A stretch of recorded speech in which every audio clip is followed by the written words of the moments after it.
Okay, students, let's begin. This is Mr. G, your instructor for American History 2. There was an extra lecture last Friday. Very few people showed up. We're going to see if we can reconcile that a little bit later. Hope you took advantage of the makeup week. Any grades that are missing will be dropped so that if you missed a test, those grades will be dropped. So we're going to start today on Chapter 26. Now, everything we cover from Chapter 24 until the end of the semester, which is coming upon us very quickly, is going to be on the final. And there will be no opening of the final, reopening. That's you have to take it. I'll probably give you about 3 or 4 days to take the final. So this is the 1960s and the Vietnam War and social conflict. And this is where we start to see a lot of social justice warfare emerge in American culture. Lyndon Johnson had succeeded President John F. Kennedy, who had been assassinated on November 22nd, 1963. It was about a month and 6 days before I was born. But and he was assassinated. We still don't know who did it to this day. Hopefully one day we'll find out. It's always been a mystery. There's been a lot of supposition and a lot of guesswork, theorizing as to who was responsible.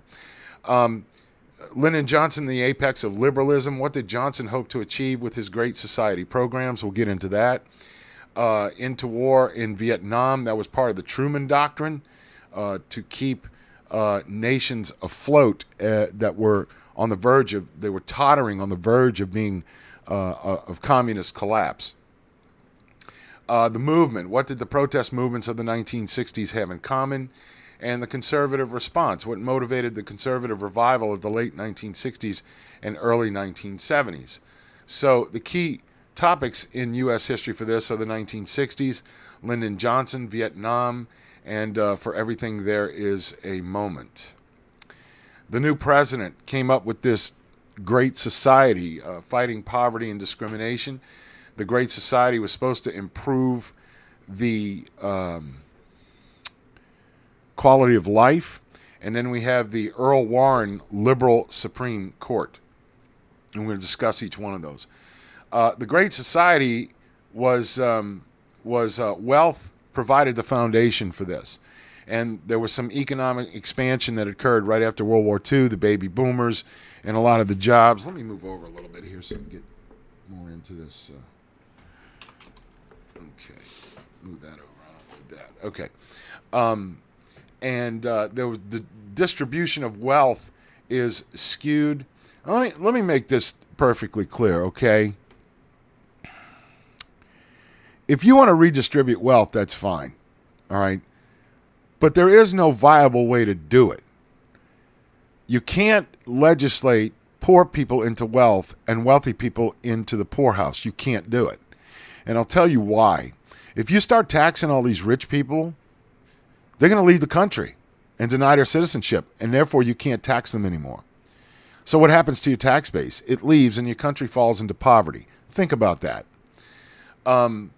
The Americans could afford to improve the welfare of the less affluent. Now, we were then a very rich nation, but with these Great Society programs, let's look at it from not only an economical standpoint, but from a political standpoint, because what you're doing is you're catering to a particular group to improve their light in life, all right?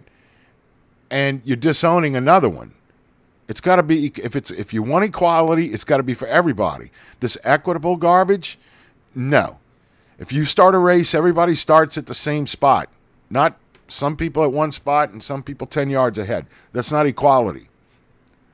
Okay. Background, Lyndon Johnson was a Texan. He had a very forceful personality, very crass, very crude type of individual. He had a particular understanding of poverty. He saw poverty and discrimination while he was growing up in Texas. He served in the Navy during World War II. He became a Senate Majority Leader, then Vice President, and is possibly one of the most powerful Senate Majority Leaders we've ever had in that House. He becomes president after the assassination, and he kept Kennedy's cabinet and advisors. And in 1964, he won by a landslide election. But he was under the thumb of the military-industrial complex. Kennedy did not want us to be in Vietnam. He knew it was a war that was going to be difficult. You're fighting against an indigenous population, and then there are rules of engagement. You will not fire unless you're fired upon. Well, the primary objective of a soldier is to kill the enemy before they kill you. Not wait until you're fired upon and then open fire. It doesn't work that way. That's how you get yourself killed and your men killed as well. Johnson kind of forced us into Vietnam. We escalated troop involvement. Bell Helicopter was a big progenitor, a big advocate of getting into the war because they made these combat helicopters. They wanted to test them. It was useless with the proviso that it was a very enduring war. I know a lot of Vietnam veterans. They fought very bravely under the impression that they were doing it for their country. Where back home, all these movements were going around, and these Vietnam veterans were coming home. They were being called baby killers and all this stuff. And it just isn't true. All right?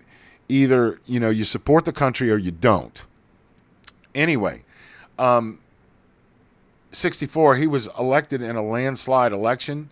This is Johnson as he was taking the oath of office on Air Force One after the death of President Kennedy. To his left is Jacqueline Kennedy Onassis, who was the First Lady, John F. Kennedy's wife. And he inherited a lot of problems with not only what was foreign policy, but also what was going on at home.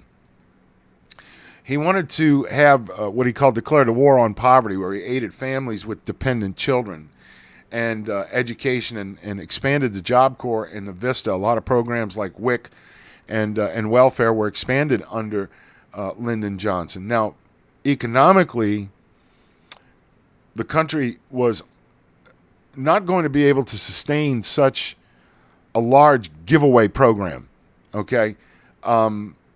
There were programs that took care of unemployed. You got unemployment if you were out of work. However, politically, Johnson was hoping that he would retain the black vote for years to come because of the expansion of these programs.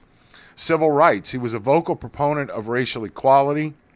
We see the Civil Rights Act of 1964 and the Voting Rights Act of 1965 and the Immigration Act, where it opened up basically America's borders to immigration. And we all know what kind of effect that has. The Civil Rights Act of 1964 was actually a reiteration of the Civil Rights Act that was passed back in the 1860s. In 1870s. The Voting Rights Act was actually an expansion of the 15th Amendment to the Constitution, which gave all freed blacks the right to vote. This is the results of the election. It was a landslide victory for Lyndon B. Johnson because of the promises of the war against poverty. However, it was kind of like a misdirection. Oh, look over here! Look over here! I'm doing the war on poverty, but don't look over here because we're getting involved in Vietnam, sending boys as young as 17 years old over there to die for what? Anyway, I don't question service. I question the motives behind the Vietnam War. Of course, it's supposed to block communism from gaining a foothold, but if you're going to send fighting men to fight, let them fight. Don't tell them you can't shoot, you can't fire unless you're fired upon, because those rules of engagement stink, and it gets people wounded and killed. Okay. Anyway, healthcare for the elderly. We had Medicare, Medicaid, healthcare for the poor, and the Surgeon General report on cigarette smoking came out, linked cigarette smoking to cancer in the 1960s. Automobile standards were increased. Nutritional value of food is placed on labels. And there was the public education, public broadcasting system. Like we have National Public Radio. Here locally we have Channel 12 WYES. They provide educational programs. Medicare is a federal program of healthcare insurance for all citizens age 65 and older. And from what I understand, it's a lot better program than some medical insurance that's out there. Care for the environment. In 1963, we had the Clean Air Act. Then we had the of 1963, and it was federal guidelines for reducing smog, which is a combination of smoke and fog. And the Clean Waters Act of 1966, federal guidelines for preserving public drinking sources from pollution. Didn't work well for Michigan over the last year, did it?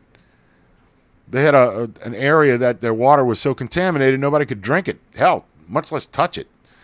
The Wilderness Act of 1964 set aside 9 million acres of undeveloped public land for animals to go and frolic. Lyndon B. Johnson hoped to end poverty and improve the quality of life for Americans in the 1960s. His Great Society programs ranged from Head Start, which is still in effect today, to Job Corps programs, which are still in effect today, for the underprivileged to the Medicare aid to the aid the elderly. Johnson saw his programs as completion of the New Deal programs by Franklin Delano Roosevelt.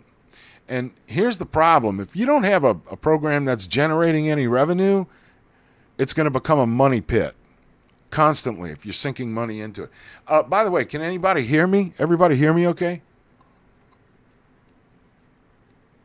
Let me know you're listening.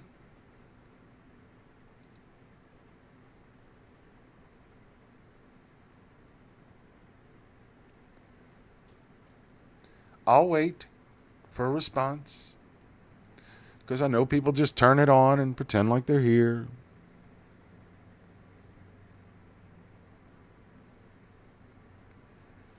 Can everybody hear me?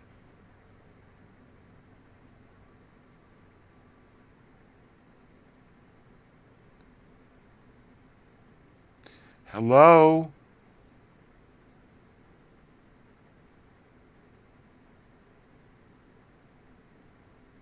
Thank you, Kyle. All right. This is an image during the 1960s when many middle-class Americans became aware, thank you, Colby, of the poverty that endured across large swaths of what they thought of as their affluent society. Thank you, Misty. The lives of tens of millions, Brock, thank you. The lives of tens of millions of Americans from urban slums to rural mountainous communities in Appalachia were sharply limited by indigence. Lyndon Johnson's war on poverty aimed to, thank you, Amanda, aimed to increase economic opportunity, improve health care, and expand poorer Americans' sense of security. Okay? So this is basically a photo that's showing us what it was like to live in poverty. Of course, a lot of us have come from poverty, me included. It takes a lot. Yeah, I do have a delay in getting responses. It's about 10 seconds. 10 seconds. And I do that on purpose. Okay. The Vietnamese Revolution in the United States. Why did the United States go to war in Vietnam, and why did it not win the war?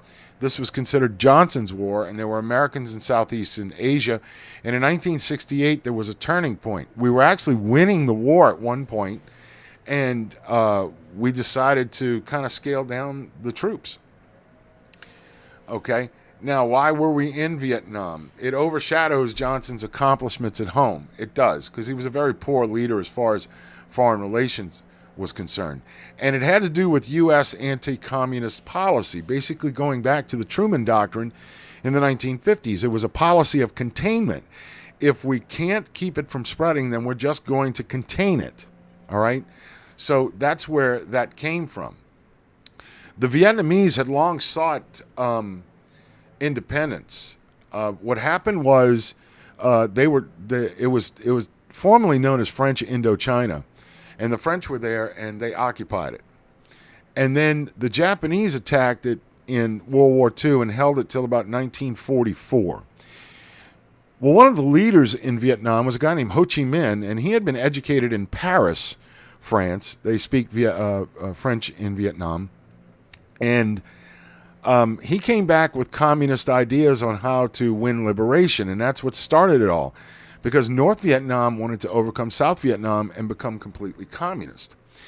The Geneva Accords divided the country in the 17th parallel. Now, what divided Vietnam was Ho Chi Minh controlled the north, and Ngo Dinh Diem led South Vietnam, and there was the National Liberation Front, which was known as basically the Viet Cong, and they were a guerrilla force.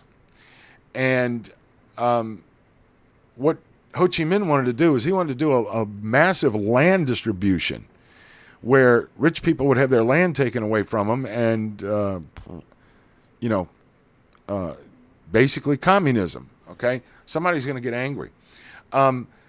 Diem was installed by the U.S. and continued funding his regime. He was Roman Catholic and anti-communist, and he repressed the communists and other dissenters. Now, Diem was assassinated in 1963, and a lot of people believe that had to do with the United States wanted him gone, because he was repressing everything. Well, that's not what we do in a republic. We don't repress things. We don't tell lies constantly. We don't issue propaganda. What we do is we deal in fact, because facts have no feelings. Okay? So the National Liberation Front comes to being. It was formed in 1960, called the Viet Cong, or VC, by Diem and American supporters, and it had support in North Vietnam, which means that these were communist guerrillas working in the South. And a lot of a few Vietnam veterans that I've spoken to told me that, yeah, I mean, you could get your boots shined 1 minute, and then a guy shining your boots will go put on his black pajamas, and immediately he's a guerrilla fighter trying to kill you. There were bombs in cafes. There were bombs in shoe boxes, by the way. And it was a hidden enemy. But by 1968, in the Tet Offensive, we had wiped out the Viet Cong. In the service, they were known as Victor Charlie, which is the phonetic alphabet for V is Victor, and Charlie is like, Alpha, Bravo, Charlie, Delta, Echo, Foxtrot, Golf, the phonetic alphabet for the armed services. So, and the American troops just called him Charlie for short. And like I said, they'd put on their black pajamas. It was a guerrilla insurgence that really worked, and we really, from the Vietnam War, we learned a few valuable lessons as far as insurgency fighting. Diem is assassinated in November of 1963 by several of his own generals with the tacit support of the United States, which means that, yeah, you can go ahead and do it. Johnson escalated his inherited situation, a deteriorating military situation in Vietnam. There was the Gulf of Tonkin resolution, where there was an American ship that was attacked in 1964, and he said, where American troops are attacked, we will retaliate. That was the justification for the escalation. In March 8, 1965, U.S. combat troops entered the fray and began the fight on the ground. The goals in the Vietnam War, actually, the Viet Cong was winning the war in the South, taking control of the countryside from the Army of the Republic of Vietnam, ARVN, which is the U.S.-backed Army of the South Vietnamese. Johnson faced a choice of escalating or withdrawal. He did not discuss it with the public or Congress, and he didn't want to provoke the Soviets, even though the Soviets and the Chinese were backing the North Vietnamese communists in order to take over Vietnam. He didn't want to distract Congress from the domestic agenda. Now, the Gulf of Tonkin resolution, North Vietnamese ships fired on a U.S. destroyer, the Maddox, and the president portrayed the incident as an unprovoked act of communist aggression. Congress gave almost unanimous support. Combat troops went in, more soldiers follow months later, and as necessary over time. The goal in Vietnam, which to me, as a military historian, makes no sense. Limit the war. Do not want to draw China into the war. Do not want to draw the Russians in, even though they were supplying the North Vietnamese with money and weapons and medical supplies. No communist control in a unified Vietnam. That was one of the goals. The force NLF and North Vietnam to give up the struggle to reunify under communist control. Problems, again, guerrilla warfare, insurgency warfare. If you don't know what guerrilla warfare is, are y'all still with me?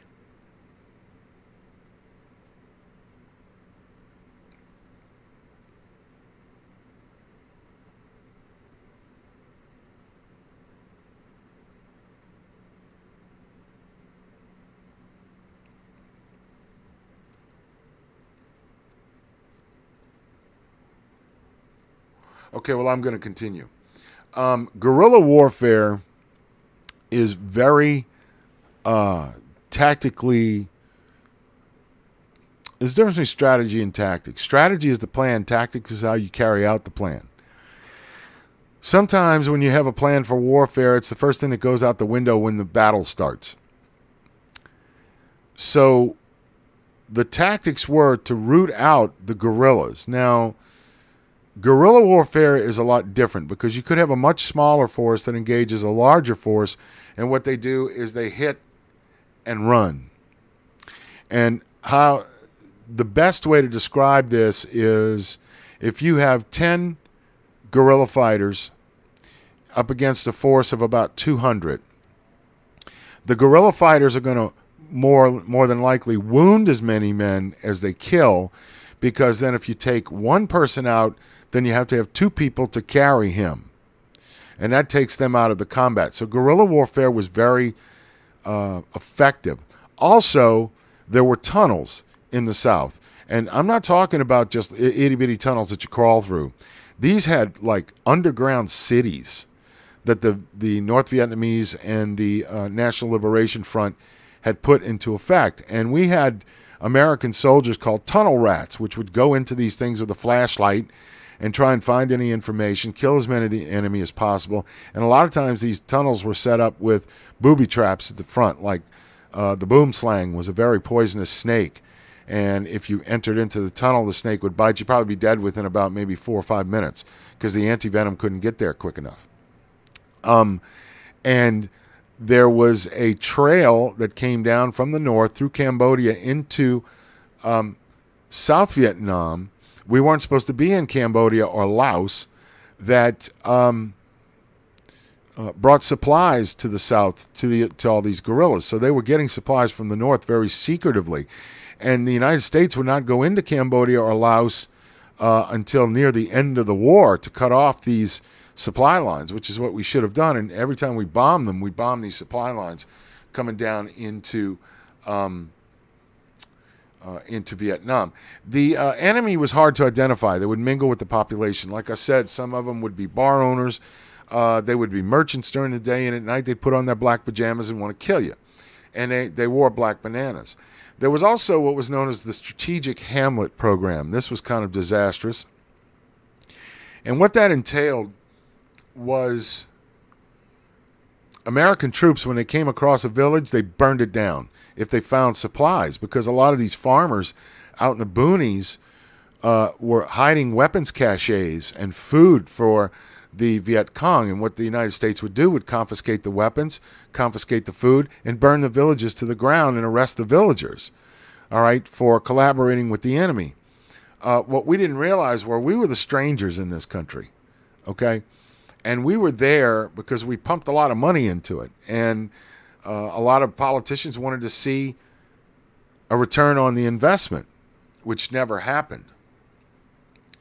And rural peasants were moved into fortified towns because they were left free fire zones, which means that if you went in there and got into a combat situation, civilians wouldn't get hurt. But a lot of times civilians did get hurt. In fact, the Viet Cong used civilians as human shields. Okay, who fought the war? Initial soldiers were very experienced. There was a draft in the United States. It was a disproportionate number of minorities and poor, and there were student deferments. If you were in college, you could get a deferment to where you didn't have to go in the service. You would get deferred from going in the draft. You'd get a waiver. It was said that the Vietnam War was rich man's war, poor man's fight, because a lot of minorities, blacks, Hispanics, were drafted more than whites were. A lot of white students were in college at the time, and they took these deferments before they would go to war.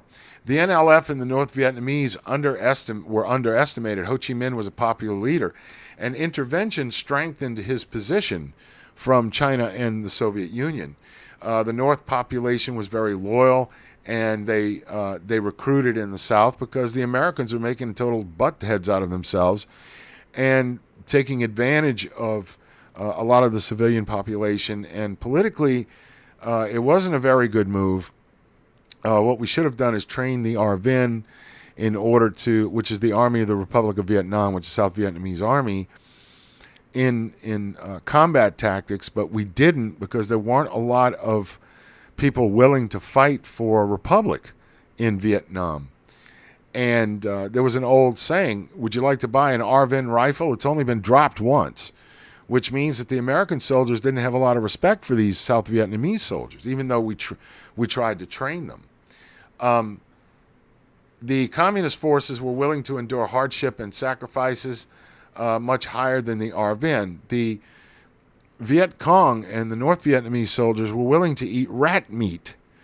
They were willing to survive off the land, and they were willing to make a lot of sacrifices in order to make South Vietnam unified with North Vietnam to become communist. There were a lot of small engagements, not a lot of large battles. If there was some sort of mission that had to be done, which is where the helicopters came in. Helicopters were able to bring American soldiers right to where the battle was occurring, or even start a few of their own. Let me go back a little bit. When the French were in Vietnam, there was a battle that was fought in 1954 called Dien Bien Phu. And the French were trying to hang on to Vietnam. And they were defeated by the Viet Minh, which was an earlier version of the North Vietnamese Army and the Viet Cong. It was then that the United States decided to step in. Vietnam just wanted independence, national self-determination, if you will, to understand that they wanted to be sovereign. And the United States was keeping that from happening, even though they were trying to do this policy of containment. The ambushes, heat, humidity, and unexpected death wore down the U.S. soldiers. And American soldiers were very frustrated because they felt, I can't even shoot at the enemy before the enemy shoots at me. I'm watching nearly practically a whole platoon, a squad get wiped out, and we can't, and we don't know where the fire's coming from. A lot of ambushes, a lot of booby traps. They had a lot of claymore mine booby traps. They had what they call punji sticks, which were sharpened bamboo that were in holes that if the American troops stepped in it, the points of them were covered in cow manure, or I'm trying to remember, it'll come to me. And what happens is the wound would become instantly infected, not to mention they may lose that foot, all right? And a lot of booby traps that were very ingenious that American troops would walk into. And again, you have kids that are 17, 18, 19 years old, never seen warfare before in the from the United States. So they go into combat. They don't know what to expect. They have to rely on these guys that have been there a long time. And their attitude of the old-timers, I'm going to call them, basically is just do your time and get out alive. That's it. Just get out alive. Do whatever you have to do. In order to bring the U.S. soldiers down a little bit further, the North Vietnamese and the Viet Cong made drugs more readily available for American soldiers, like heroin and marijuana. So a lot of these troops were getting addicted to heroin just to get it through the day so they could be alive, but they didn't understand it was a long-standing addiction. There was no clear battlefront, and the American troops didn't understand the strategy for winning the war. It eventually got to body count. Well, let's kill as many of the enemy as possible. No other clear objective. That's not an objective in warfare. Warfare is based on being able to take territory. And we couldn't take any territory because it wasn't, the objectives are not clearly defined. Some slide into a racial war against the Vietnamese. There are atrocities on both sides. On May 16th, 1968, there was the massacre at My Lai. 105 American soldiers slaughtered, tortured, and raped more than 400 Vietnamese women, children, and elderly men. These were American troops. This was covered up by the U.S. military for a whole year. I happen to know a gentleman who worked for Army criminal investigations that interrogated a few of the soldiers that were there, and they only found the leader of the platoon, who was Lieutenant William Calley, guilty, and he went to prison, even though he allegedly was given the order to do so by a higher-ranking officer. He was the scapegoat. This is a map of of Vietnam, per se, going up and down the peninsula. The American War in Vietnam, before U.S. combat troops entered Vietnam in 1965, few Americans knew where it was. Vietnam's geography and place names quickly became familiar in the United States as hundreds of thousands of young Americans served there, and eventually 58,000 died there. Vietnam's elongated shape, its borders with Cambodia and Laos, and its proximity to China all affected the course of the fighting. The Ho Chi Minh Trail, what I was talking about, was North Vietnam put supplies in Laos and Cambodia, and there were highways that were going through the jungle into Vietnam, and that's where the supplies were coming from. We also had 2,500 POWs who were prisoners of war captured during ground combat or during the air war. They were shot down. Former senator, name was John McCain, was shot down and became a prisoner of war for 7 years. And that's all I'm going to say about that. What geographic challenges did American forces face in Vietnam? It was a very small country, and there was a lot of rice paddies. There were a lot of swamps.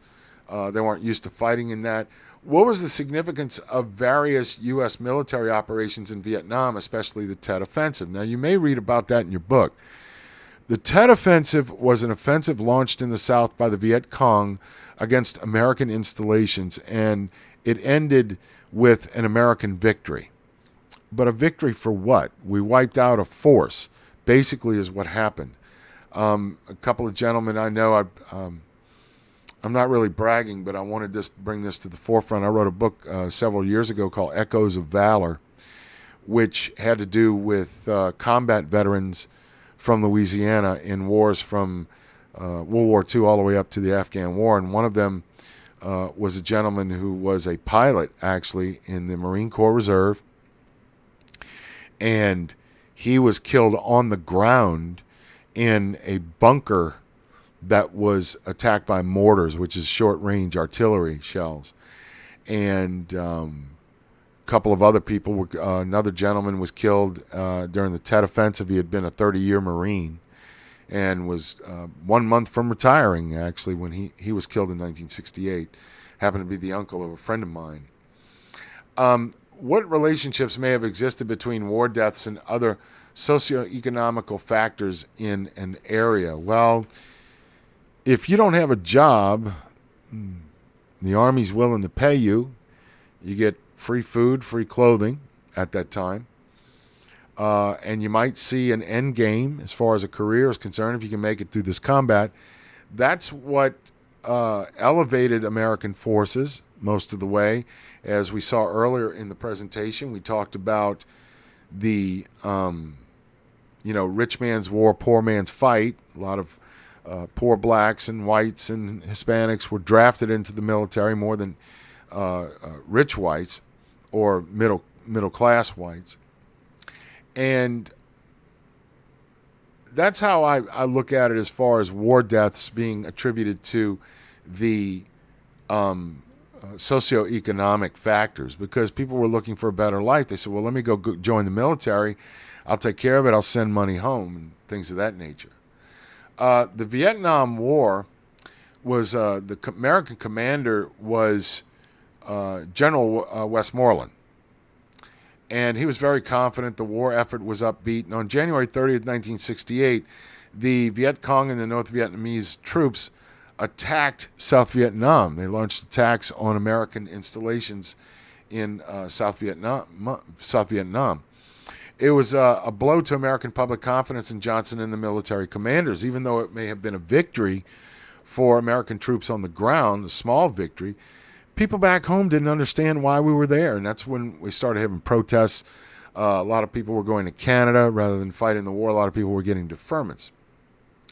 The communists showed that they were willing to attack rather than just ambush people and wait for people to come into their country. Now, the North Koreans, who were communists, attacked the USS Pueblo, which was a intelligence ship, and the crew was thrown in jail. The U.S. scrambled to find enough forces to respond. Eventually, they would be released.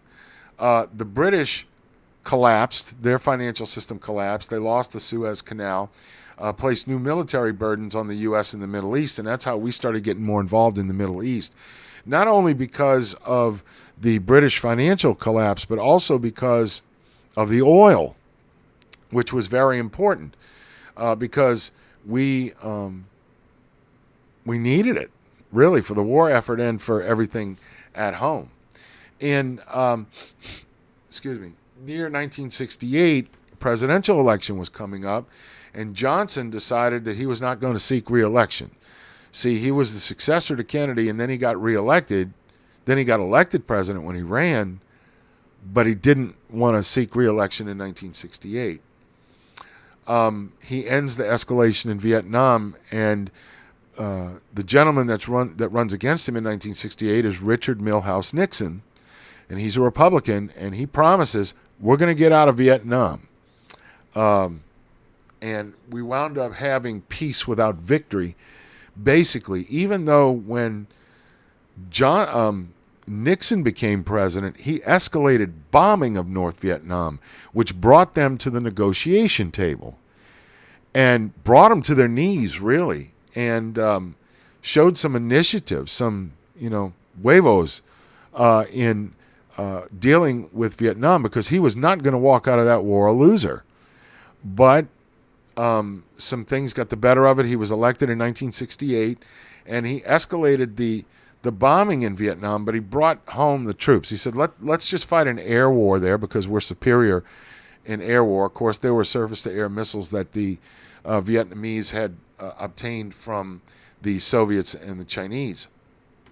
As Vietnam became a quagmire, which is kind of like a stalemate, from which the United States could find no easy means of extrication, Americans divided into hawks who favored the war and doves who demonstrated against it. And then you had former American soldiers that came home that protested against the war. Excuse me, let me get some water.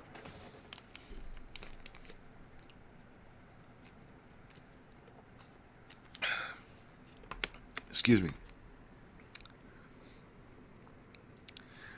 From civil rights to Black Power, this is the movement that's going on. The New Left in the struggle against the war, cultural rebellion and the counterculture, women's liberation, which of course started in the late 1950s, early 1960s, and the many fronts of liberation. Freedom at home. It radicalized people to reform American society. For instance, there was Black Power, the New Left, the counterculture, which involved drugs, and women's liberation. We're going to discuss a little bit of that right now. The civil rights movement fractures, okay? And one of the reasons why it fractures is because it did not achieve all of its goals. And they wanted to end legal discrimination. African Americans in the South can vote. There was the racial prejudice continues, and unfairly, it's thrown up against what they call white conservatives. There was more Ku Klux Klan violence in the South. The summer of 1964 saw the murder of civil rights workers Michael Schwermer, Andrew Goodman, and James Chaney. White liberals were not always trustworthy. Johnson didn't support the effort to force diversity into the all-white Democratic delegates at the 1964 Democratic Party convention by the biracial Mississippi Freedom Democratic Party. We also saw a rise of a gentleman by the name of Malcolm X. He was part of the Black Muslim movement. He wanted greater independence from the white majority, and he demanded that blacks get more, they have more self-respect for themselves. Obviously, he angered someone because in 1965 he was assassinated. And then we had the Black Power movement. Black power over integration was initially sought, basically moving for a separation of the races, which we see a lot of today. This racism that allegedly runs rampant. If it did now, it kind of died down a little bit in the mid-2000s. The Black Panthers were formed in response to police brutality in California, and they engaged in several shootouts with police. They still exist today. They were decimated by an FBI campaign against them. And then there were riots in Los Angeles and Detroit. After Martin Luther King was assassinated in 1968, there were riots. It was triggered by actions of white police and expressed the frustrations of impoverished people. The Watts District in Los Angeles, which was a huge riot, was one of the most destructive. And then you had the Black is Beautiful movement, continuation of Black Power movement, but as a cultural movement, not a radical movement. Afro was replaced straightened hair. New departments of African American studies at universities referred to themselves as black rather than Negro. That was a phrase that we used in newspapers and things of that nature. In 1966, Carl Stokes becomes the first elected black mayor. And later on, it would be followed. Compare and contrast the backgrounds and philosophies of Martin Luther King Jr. and Malcolm X. Well, Martin Luther King believed in civil disobedience. You sit down, you boycott, but you don't use violence. Malcolm X advocated violence to win that independence. That was the main difference. How did the civil rights movement become a Black Power movement? Discuss the personalities and events that transformed the civil rights movement. Okay, well, first of all, you had Martin Luther King. We're all familiar with Martin Luther King. Judge someone by the content of their character rather than the color of their skin. Unfortunately, a lot of movements today have forgotten that. They would rather throw away the principles that Martin Luther King had that were successful, believe me, rather than do what he advocated. You know, peaceful means only. Don't get violent. Violent shrinks you down to their level. Discuss the personalities and events. There was Medgar Evers, who was a civil rights leader in Mississippi, who was assassinated by a guy named Byron de la Beckwith. He died in prison not too long ago. They finally convicted him. They couldn't get him for the murder of Medgar Evers at the time it happened, so they later convicted him. And the civil rights movement, I guess some of the leaders were a little frustrated because they saw Martin Luther King's methods not working, and so they decided to go ahead and full out declare war and become more radical. Students for a Democratic Society was a rejuvenation of politics and society. It was concerned about racial bigotry and poverty. Nuclear destruction was their focus, and they wanted to be the white SNCC.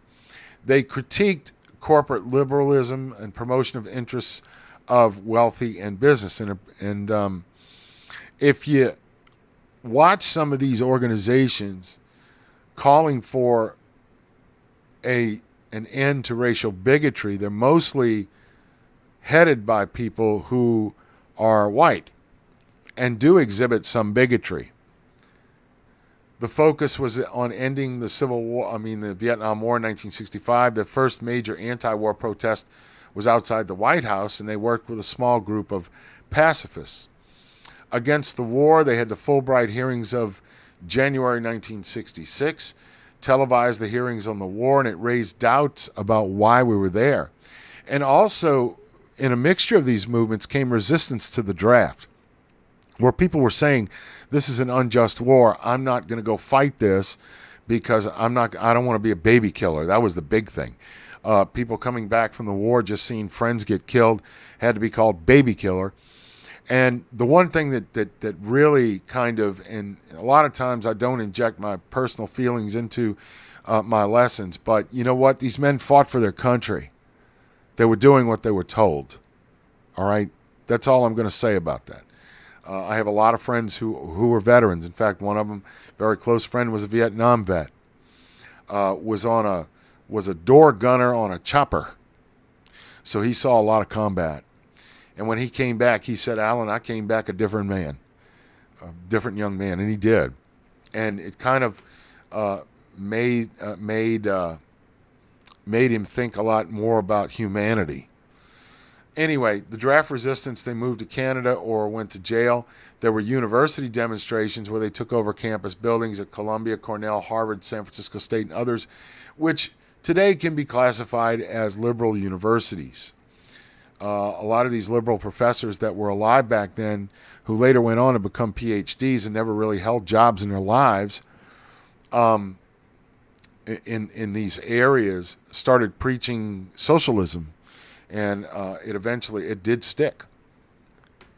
Okay, according to King, how was the U.S. war in Vietnam related to problems at home in American society? Because it was a socioeconomic imbalance when you have more blacks fighting in the war than you do whites. What might have been the negative and positive racial aspects of the Vietnam War? The negative aspects we've already talked about. I mean, the American soldiers who were over there got tired of fighting against the Vietnamese, tired of guessing who was their enemy, and eventually became more prejudiced against the Asians because of that. What precisely does King believe to be wrong with the U.S. war in Vietnam? Now, I want you to look that answer up in your book, because I know the answer. Let me see. Okay. Yes, I know the answer. Wait, here's a cartoon. The search by many young people in the 1960s counterculture for greater consciousness led them to a spiritual path, mostly for drugs, LSD, mind-expanding things. These young evangelists held a Campus Crusade for Christ rally at the University of Texas at Austin in 1969. The emphasis of evangelical Christians on the person of Jesus rather than on a particular denominational tradition attracted many converts. It also attracted radical type of Christians as well, where cults were, the sandals, long hair, and gentleness associated with Jesus made a particularly good fit with the style and values of the hippies, although most evangelicals appeared traditionally clean-cut and held conservative values. So there you have your answer why a lot of hippies wore sandals and had long hair. They were trying to emulate Jesus Christ. The National Organization of Women was organized in 1966. They wanted equality in employment, wages, education, and juries. They rebelled against traditional gender roles. Women restricted even in civil rights in the anti-war organizations. Nature of gender. Old question. Women are equal or special. Feminists disagreed. They had a common commitment to expand women's responsibilities. And one of the ways they did this in protest was they burned their bras. A lot of women went braless back then. This was a big type of signal in the 1960s about the birth control pill. The birth control pill gave women a lot more sexual freedom back then. Would it cause sexual chaos, or would it be a solution, to overpopulation or women who didn't want to get pregnant right away? Ethnic cultural identity was influenced by the African American civil rights movement. Universities began ethnic study programs. The Chicano Studies at California State University opened in 1968. Movements was Cesar Chavez and Dolores Huerta for the United Farm Workers. Cesar Chavez was a communist. Farm Workers Union in California and the Southwest. Mexican-American workers harvested most of hand-picked produce in America, still do, as a matter of fact. Still lived in poverty despite the hard work because they were being paid low wages. There was a successful boycott of table grapes and iceberg lettuce. You also had the resurgence of the American Indian movement. More than any other ethnic group, I think the Indians have the biggest argument. They occupied Alcatraz in 1969, and they publicized their grievances about anti-Indian violence, promote a new pan-Indian identity that would cross tribal divisions. They also occupied Wounded Knee. In 1973, armed American Indian Movement members occupied buildings. It was the site of the Wounded Knee Massacre, which we covered in here in 1890. Remember the ghost dance, where it was a rebellion against going on reservations. By the late 1960s and early 1970s, Indian reservations had large illiteracy rates, large unwed pregnancy rates, and poverty. So if anybody had an argument, it was them. Tribal governments sought greater power over reservation schools. And of course, there was the gay liberation movement. June 27, 1969, at the Stonewall Bar in New York, the police raided it, and the gay patrons fought back. And then you had the Gay Liberation Front, where they emphasized the importance of coming out of the closet, because back then there was a stigma involved with homosexuality.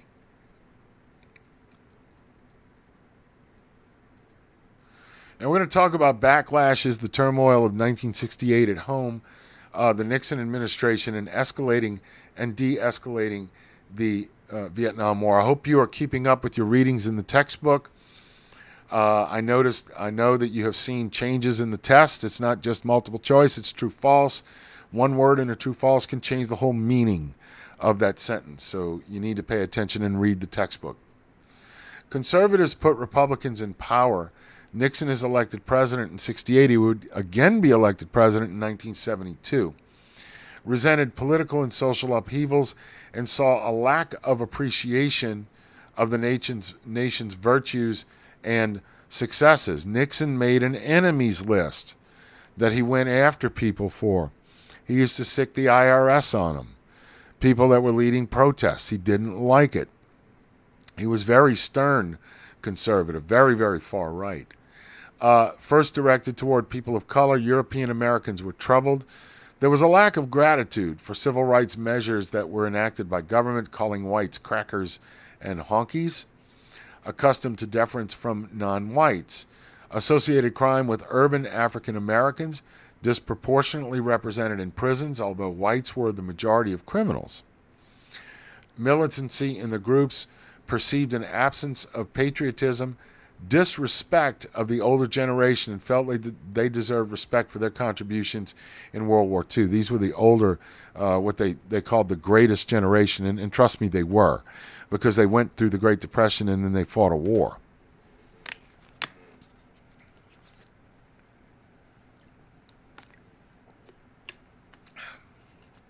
Okay, religions were stressed respect to elders. There was an element of class antagonism which was going on during Nixon's second administration. It was resentment of affluent campus rebels, resentment of black and Latino poor who received benefits from the Great Society programs, because a lot of these people were receiving benefits and going out and protesting. Okay? Give them an inch, they want a mile. And that's what the Nixon administration was against. The United States entered the 1960s in a mood of optimism and exited in a quandary of protests and pessimism. The civil rights movement and anti-war protests became radicalized and resulted in a backlash from right-wing elements in American society. Discuss the many fronts of the liberation, the counterculture, and the backlash to these various movements. Well, we talked about the various fronts of liberation.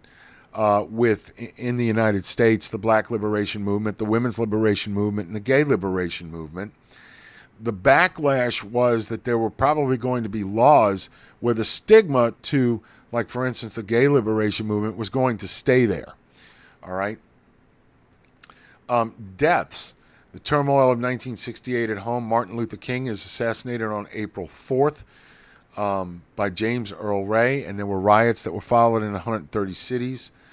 June 5th, Kennedy was assassinated by Sirhan, and this was Bobby Kennedy, who was the former Attorney General under his brother John, who would probably have defeated Nixon in 1968. There was violence at the Democratic National Convention in Chicago, where they had anti-war activities. Thousands of police arrived and beat protesters, bystanders, and photographers. The public watched this all on television. All of it was broadcast. Nothing was hidden. George Wallace ran for president as an independent. He was a right-wing populist. He had hostility toward liberals, blacks, and federal officials. In fact, when he was the governor of Alabama, he went and blocked the door so that there wouldn't be integration. The governor did that. Nixon's campaign was a focus on law and order. A lot of these protests were brought to the forefront, were unnecessary. They were really unnecessary. Some were justified, I will agree, but a lot of others were necessary. Now, what Nixon meant by law and order was appealing to way far-right conservatives that didn't like liberals, didn't like blacks, didn't like gays. Some of them may not even like women. And that's why he won re-election in 72 and actually election 68. But his main promise was, I'm going to get us out of this war. And again, he got caught in a major operation against the Democrats in 1974 when we found out that people in his administration had bugged Watergate Convention Center, which was a Democratic headquarters in Washington. And he knew about it, and he resigned as president in 1974, just short years after being elected. Now, we're going to look at this. Hubert Humphrey ran on the Democratic ticket. I mean, it was very close, 434 electoral votes to, I believe that says 42.7. And the electoral votes were not close. But I believe George Wallace, when he entered, whenever you have a third candidate, it kind of draws votes away from the other candidates. It's meant to.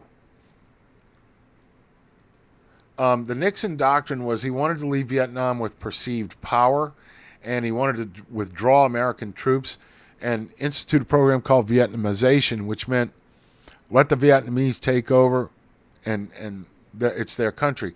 The ARVN, the Army of the Republic of Vietnam, should shoulder the bulk of the war, and it would continue to provide military hardware for them. But when you have these trained peasants that are fighting in the Army of the Republic of Vietnam, South Vietnam, they weren't smart enough to do that. Wanted to preserve credibility, wanted others to respect and fear the U.S. military. There was a gradual pullout from Vietnam, which lasted 4 years, but there were many casualties. And at the high point of this pullout, where they're pulling troops to go home, soldiers' morale dropped very, very far. They realized they were no longer expected to win the war, just keep a place there until they were called home. Drug abuse and racial conflict increased, and there was fragging involved. Killing own officers grew. If a young officer ordered his men into a patrol on the following morning, that night, there'd be a hand grenade under his bed. It would explode and kill some of these officers. Weakened communist forces during withdrawal. There was an escalated war to Cambodia and Laos, which were the countries next door to South Vietnam, that were bringing supplies into the Viet Cong. Intensified aerial assault on North Vietnam. There were large demonstrations. One took place at Kent State, where 4 students were killed by National Guard troops when they opened fire on them. And it really deepened national division. In 1970, most Americans were opposed to the war. They wanted us to come home. One of the things that occurred in 1969 is we put men on the moon.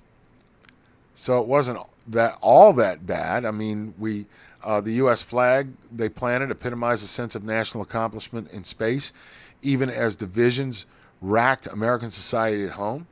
The actual flag here was made of rigid material because no lunar breeze existed to make the flag wave. So in the midst of all this stuff going on, all these riots and all this division, whether it be racial, gender division, political division, we managed to still put a man on the moon. And we entered the 1970s kind of saying, we're done with this. Kind of like 2020. We're waiting to see 2021 come, see if anything gets better. That's what it was like at the end of the 1960s. The discussion questions. Discuss the events in the Kennedy, Johnson, and Nixon administrations that contributed to the United States' involvement in Vietnam. That's very brief because John F. Kennedy actually was more concerned, with containment of communism. That's why we had the failed Bay of Pigs invasion of Cuba in 1961. The communists, Russia, had put missiles on Cuban soil 90 miles off the coast of the United States, which was a great threat. So Kennedy kind of stared them down until they in October of 61, till they removed the missiles.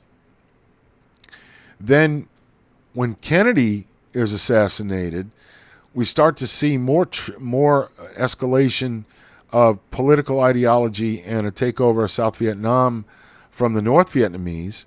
And in following with the Truman Doctrine, the policy of containment, Johnson escalates the war. And the war was his undoing.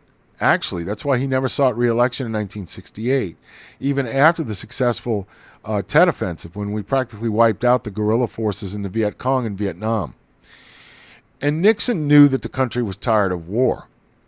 So he promised a de-escalation and withdrawing American troops, and he wanted peace with honor. By the time the war was over in 1975, it was known as the 10,000-day war.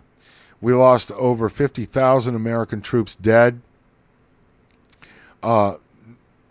numerous wounded, some affected mentally, physically, debilitating injuries. And we came out of Vietnam. We actually later learned the lessons that Vietnam had to teach us.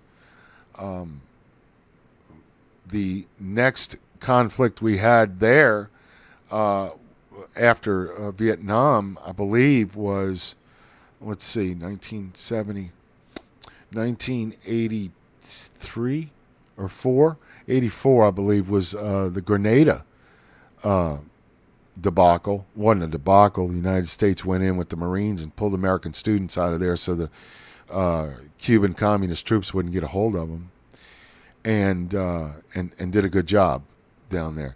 And then, of course, we have the later, the Iraq War. And then we were involved in Bosnia and Serbia and things of that nature. All right, that'll conclude this lecture for Chapter 26.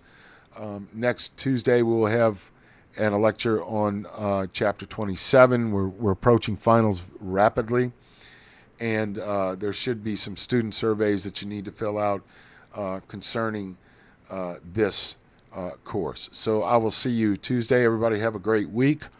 There's not going to be a test put up this week. Probably won't be another one until the final. Okay? So y'all have a great weekend, and I'll see you on next Tuesday at 10 a.m.